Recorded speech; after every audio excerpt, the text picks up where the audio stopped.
रीवा के कथित नटवर लाल जैसा एक दृश्य जिसके बाद में पूरे रीवा के साथ नहीं पूरे मध्य प्रदेश में चर्चा का विषय बन गया, वो था बेरोजगारी के दौर पर रोजगार देने का सिलसिला। और हर रोजगार देने के सिलसिले में 48 लाख का कथित घोटाला। उस कथित घोटाले में एक कहीं से एक को आरोपी बना करके फिलहाल जेल के सलाखों के पीछे डाल दिया गया, लेकिन उसका अभी भी तार लगातार चल रहा है। ऐसा लग रहा है कि इस करंट में कितने लोग झुलसते फंसते रास्ते में आते रहेंगे। ठीक ऐसी तस्वीर एक चलती है। कल के दिन में सुनील द्विवेदी का नाम आता है और कहीं न कहीं से लगभग 7 लाख रुपए का सुनील द्विवेदी के ऊपर आरोप लगता है। बड़े सवाल भी उठ जाते हैं इस वजह से कि बिजली विभाग में कार्यरत आउटसोर्स से कर्मचारी हैं। अब क्या कुछ इसकी सच्चाई है, कैसे 7 लाख रुपए इन्होंने ऐंठ लिए, ये पूरी सच्चाई आप सबके बीच में लगातार जो कमेंट आ रहे हैं कि आप उनसे पूछिए कि एक जिला अध्यक्ष होते हुए भी यह आखिर आरोप क्या निराधार है या फिर कहीं न कहीं से आरोप सही साबित हो रहा है। सुनील द्विवेदी जी, कल से मीडिया की सुर्खियों में आप लगातार बने हुए हैं। रीवा के गलियारों में हाथ के मोबाइलों में आपका लगातार जिक्र हो रहा है और जिक्र भी लगातार इसलिए हो रहा है कि लगातार आउटसोर्स कर्मियों के लिए आप लगातार संघर्ष में रहे हैं। 7 लाख भर्ती घोटाले में यानी कुल मिला के 420 जो एक मामला हम कह सकते हैं पुराने हिसाब से, तो कहने से हेरा फेरी का मामला जो है आपके ऊपर एक ट्यूनी के होते हैं, राजनारायण चतुर्वेदी नाम होता है, वो आरोप लगाते हैं एसपी कार्यालय के ठीक सामने। तो सुनील द्विवेदी जो 7 लाख रुपए कहाँ रख लिए आप? ये जो 7 लाख रुपए का ये मुझे लगा रहे हैं ब्लेम, ये सब झूठा आरोप है, मिथ्या है सब। ये इन्होंने अपने बहू और बेटी के लिए सरकारी नौकरी के लिए पैसा दिया था, जो कि इन्होंने बात किया था, जो कि आज सरकार सलाखों के पीछे है सुशील शर्मा, जो कि MPAB में कार्यरत थे, रेगुलर कर्मचारी थे। और उनके साथ में एक जितेंद्र पटेल जो थे, जो उनके साथी थे, उनसे इन लोगों ने बात किया। बात करने के बाद फिर जो उन्होंने कहा कि हमारे विभाग में हैं, उन्हीं से आप ट्रांसफ़र पैसा करा दीजिए, आपके रिश्तेदार हैं। तो ये लोग हमारे पास आए, तो मैंने इनसे कहा कि भाई आप नौकरी आप करवा रहे हो तो आप उनको पैसा दीजिए, लेकिन आपके विभाग के हैं तो आपका कुछ दबाव बना रहेगा, इसलिए आप जो है तो पैसा जितना हम दे रहे हैं उतना पैसा आप ट्रांजैक्शन आप कर दीजिए। तो अब इस तरीके से रिश्तेदारी जोड़ के और इमोशनल ब्लैकमेल करके इन्होंने पैसा जो है तो हमारे अकाउंट से डलवा दिया। वहीं से मेरा काम ख़त्म हो गया, मेरा जो इन्होंने बोला मैंने वो कर दिया। अब ये 4-5 महीने बाद जब इनका पैसा फंसने लगा, तब ये मेरे पास दौड़ लगाने लगे कि मेरा पैसा फंस रहा है, अब इसमें जो है तो आप उससे पैसा मांगिए। तो मैंने कहा कि मैंने तो आपको पहले ही बोला था कि अब आप हमसे पैसा ट्रांसफ़र करा रहे हैं, बाद में हमको कुछ मत कहिएगा।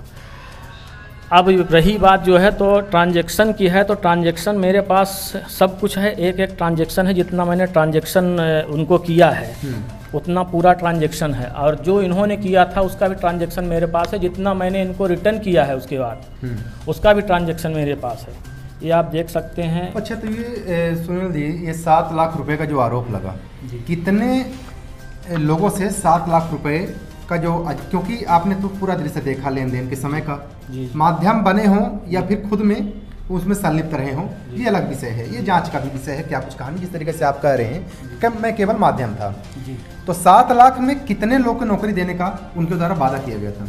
शायद उनके द्वारा वादा 20-22 लड़के हैं, जिनमें सुशील शर्मा ने जो है तो 43 से 44 लाख का मतलब टर्नओवर हुआ था इनका, हेरा फेरी हुआ था। उसके चलते जो है तो जांच हुई, एसपी महोदय साहब ने जांच किया, उसके बाद जांच करने के बाद उनको सलाखों के पीछे डाल दिया, जो कि अभी भी वो प्रेजेंट टाइम में जेल में है। कोर्ट का भी आदेश है और रिपोर्ट FIR सब कुछ है। अब बात जहाँ ये लोग ये सोचते हैं कि मतलब पैसा हमने खाया है, तो मैंने इनका कोई पैसा नहीं खाया है। मैंने जितना पैसा इन्होंने दिया मैंने सामने वाले को ट्रांसफ़र कर दिया, जिनको इन्होंने ट्रांसफ़र कराया मैंने उनको ट्रांसफ़र कर दिया। फिर बाद में जब इन्होंने ऐसी बात कही कि हमारा पैसा वापस करवाओ, तो मैंने उससे बात की कि भाई ये इस तरीके से बात हो रही है, पहले तो इस दूसरे तरीके से बात थी, आज दूसरे तरीके से ये बात कर रहे हैं। तो मैंने उससे बोला, तो उन्होंने कुछ पैसे जो है तो ट्रांसफ़र करवाए हैं। तो मैंने ये राजनारायण 7 लाख रुपए टोटल अपने अकाउंट में आप लेते हैं और 7 लाख रुपए नहीं था, टोटल अकाउंट में आया है मेरे 5,60,000 रुपये। 5,60,000 रुपये। राजनारायण चतुर्वेदी के दामाद अभिषेक द्विवेदी ने 2,30,000 रुपये डाला है और उनके बालक जो है शिवम चतुर्वेदी उन्होंने 3,30,000 रुपये डाला। अच्छा, 3,30,000, 2,20,000 जी। इसमें कितने नौकरी वाले थे जो इच्छा है? केवल 2 लोग के बीच में 5,60,000 रुपये। हाँ जी। अच्छा, तो कौन से विभाग में नौकरी की बात हो रही थी? ये शायद इनको नगर निगम में बात हो रही थी। अच्छा, नगर निगम में। नगर निगम तो बड़ा कोई पद रहा होगा, छोटा मोटा? अब इसके बारे में नहीं पता है, उसमें कोई बाबू उबू के पद के लिए जिक्र हुआ था। आउटसोर्सिंग या नियमित? नहीं, नियमित। अच्छा, नियमित। अच्छा, नियमित की बात जी। तो कुल मिला के 5,60,000 आपके खाते में आता है जी। 5,60,000 रुपये आप सुशील शर्मा जी के खाते में आप डाल देते हैं? नहीं, जीतन पटेल के खाते में डाल दिया। अच्छा, जीतन पटेल। चलिए, आप तस्वीरों पे भी देख सकते हैं। मैं आपको स्क्रीनशॉट लगाए दे रहा हूँ। ये शिवम चतुर्वेदी का है। शिवम चतुर्वेदी जो रिसिप्ट है, जो उन्होंने पैसा डाला था वो है। अच्छा, शिवम, हाँ जी जी। और जो मतलब मैंने जो पेड भी किया 40,000, 50,000, फिर 50,000, फिर 25। अच्छा, ये टोटल अकाउंट में पैसे आए हैं आपके? अकाउंट में पैसे आए, छोटी छोटी किस्तों में। अच्छा, 50,000, हाँ। जी। ये हो गया आपके खाते में आने वाली राशि। आने वाली। और ये रिसिप्ट जो मैंने इनको दिया है। अच्छा, जो आप आप शिवम चतुर्वेदी को पुनः वापस करते हैं? वापस किए 40,000, फिर 50,000, फिर 39,000, फिर 50,000, तो ये आप वापस कर देते हैं? हाँ, वापस कर देते हैं। और जो उनके दामाद राजनारायण चतुर्वेदी के दामाद हैं, ये अभिषेक द्विवेदी। अच्छा, तो उनके खाते में ये जो उन्होंने मेरे पर ट्रांसफर किया है वो राशि है। अच्छा, ठीक है। ये 50,000, फिर इसके बाद 25,000, फिर 50,000, फिर 48,000, ये 50,000, ये 5,000। अच्छा, ये खाते में राशि आई है जो मैंने ट्रांसफर किया है उनको अभिषेक। अच्छा, अभिषेक को पुनः रिटर्न किए हैं। अच्छा, ये 50,000, 20,000, 20,000, 50,000, 50,000, ये रहा 25,000। तो ये कहानी रही। अब कहानी जो लोग आरोप लगा रहे हैं कि संबंधित की लेन देन की वापस और आपकी। हाँ, अब क्या कहानी अटकी है कहानी वर्तमान में ये अटकी है कि ये मतलब जो झूठा आरोप लगा रहे हैं ये बिल्कुल कूटरचित के कारण है।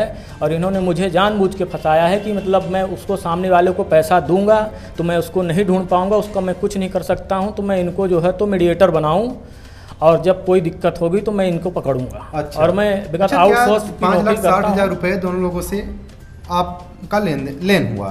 अच्छा, देने में कितना उनको दे दिए हैं और कितना भी बकाया है देना? अभी इनको 1,40,000 रुपये इनके दामाद को दिया गया है, अभिषेक द्विवेदी को, जो राजनारायण चतुर्वेदी के दामाद हैं। और 1,29,000 रुपये उनको दिया गया है उनके बालक को, शिवम चतुर्वेदी। राशि में क्या अभी अड़चने आ रही हैं? बाकी राशि में अड़चन ये आ रही कि जो पकड़ा गया है वो अभी पैसा नहीं जमा किया है, वो नहीं दिया है। जो सुशील शर्मा पकड़ा गया है वो पैसा अभी नहीं दिया है, क्योंकि सुशील शर्मा पकड़ा गया है तो उसके विपरीत जो है तो जितेंद्र पटेल हैं, जितेंद्र पटेल के अकाउंट में ट्रांसफ़र किया गया था पैसा, उनके खाते में उन्होंने ट्रांसफ़र करवाया था। तो अब वो जो बोल रहे हैं उनसे जब बात करते हैं तो बोलते हैं कि जब मिल जाएगा पैसा, अब कोर्ट में जो है तो न्यायालय में इसका कोर्ट में चल रहा है और अभी विवेचना भी जारी है और कोर्ट में जो है तो FIR भी हो गया है। कोर्ट जो आप आदेश आपके सामने ही, ये आदेश भी है।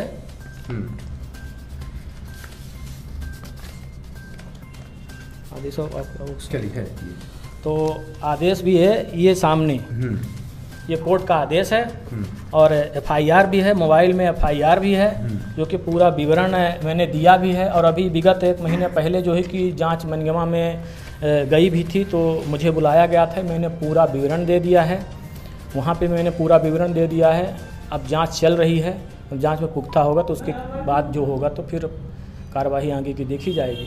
तो कुल मिला के कहने का सार ये है कि केवल रिलेशन और नज़दीकी होने के कारण आप केवल माध्यम बन गए, मेरे को माध्यम बनाए और उस हेरा फेरी की चक्की में आप भी पिसते जा रहे हैं। जी। अच्छा, अब क्या आगामी जो प्रशासन से जो अपनी अपील है, कथन है, प्रार्थना है, तो क्या मेरी यही प्रार्थना है शासन प्रशासन से, पुलिस विभाग से मेरी यही प्रार्थना है कि जो न्याय है, मैं तो अब पीड़ित हूँ और जो न्याय है उचित कार्यवाही की जाए। अच्छा, तो इसमें आवेदन वगैरह किसी आला अधिकारियों को आपने अवगत करवाया? नहीं, अभी नहीं किया है मैंने। अब आवेदन मुझे भी देना है, क्योंकि मैं पीड़ित हूँ, खुद ही मैं पीड़ित हूँ। मुझे इतना टॉर्चर कर दिया है कि मतलब फ़ोन में भद्दी भद्दी गाली, जान से मारने की धमकी भी दी गई है, और फ़ोन में भद्दी भद्दी गाली पूरे घर के लोग दे रहे हैं, उनके परिवार के, उनके बालक, दामाद, उनकी पत्नी, और ये स्वयं राजनारायण चतुर्वेदी स्वयं दे रहे हैं, और भद्दी भद्दी गालियाँ दे रहे हैं, और जान से मारने की धमकी भी दे रहे हैं। आए दिन रोज़, ऐसा कोई दिन नहीं गया है कि जो मतलब फ़ोन में ना हमको धमकाए, सामने से ना धमकाए। अच्छा, पूरे कथन का सार अगर कहूँ तो सबसे बड़ी आपकी गलती यहाँ पर क्या लगी? अब मैं अपनी गलती यही मानता हूँ कि मैंने जो इनके कहने पर ट्रांसफ़र कर दिया पैसा, इन्होंने कराया और मैंने ट्रांसफ़र कर दिया। सबसे बड़ी गलती मैं अपने आप को यही कोसता हूँ कि मैंने गलती की, जो मैंने इनको ट्रांसफ़र कर दिया इनका पैसा। मुझे ऐसा नहीं करना चाहिए। तो ये तस्वीर है कथित 48 लाख जो पूरा हेरा फेरी की तस्वीर जो रीवा में देखने को मिली, जहां पर सुशील शर्मा को भी मुख्य तौर पर आरोपी बना करके सलाखों के पीछे विचाराधीन मामले में भी रखा गया है, जो कि न्यायिक हिरासत मान सकते हैं, न्यायिक हिरासत के बीच में भी है। लेकिन इसी बीच में पूरी जो कड़ी है, उस कड़ी में सुनील यानी द्विवेदी का भी नाम सामने आया, जिनकी लगातार जिक्र होती रही, कल से लगातार मीडिया के हेडलाइन में ही बने रहे। आपकी क्या राय है? आप अपनी कमेंट बॉक्स में बताना न भूलिएगा। लेते हैं विदा, बहुत बहुत धन्यवाद। ये